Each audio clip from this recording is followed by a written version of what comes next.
even after feeding the 5,000 men, there were still left about 12,000 baskets full.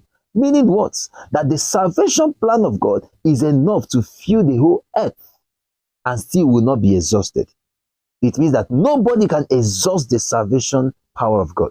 Nobody can say that God has forgiven me to the extent that he cannot forgive me again. You know, you see people, they say something like that. They say, my sins are so many that God cannot forgive them all.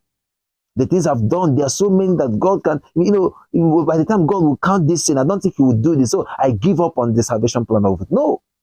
Once you desire salvation, God gets you filled with the Spirit. He gets you filled with salvation. He will never leave anybody who is thirsty to go home thirsty. He will never leave anybody who is hungry to go home hungry.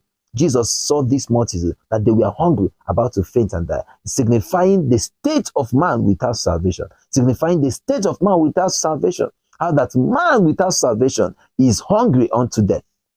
But Jesus is God in human flesh, demonstrating the salvation plan of God, says no. Once there are people who are hungry, there is always a God to get them filled with the salvation that he has.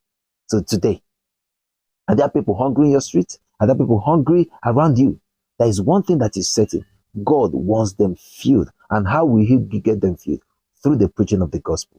Yours is to preach the gospel. Don't bother about, don't bother yourself with, can God actually forgive a prostitute? And God, can God forgive a thief? No. Your place in the salvation plan of God is to preach the gospel. And their place is to desire it. Once they desire it, and once you preach, they are filled with the Spirit of God. They are filled with salvation, and they will never thirst again. And Jesus summarized it. He says, as many that are hungry, once they eat of me, they will never thirst again.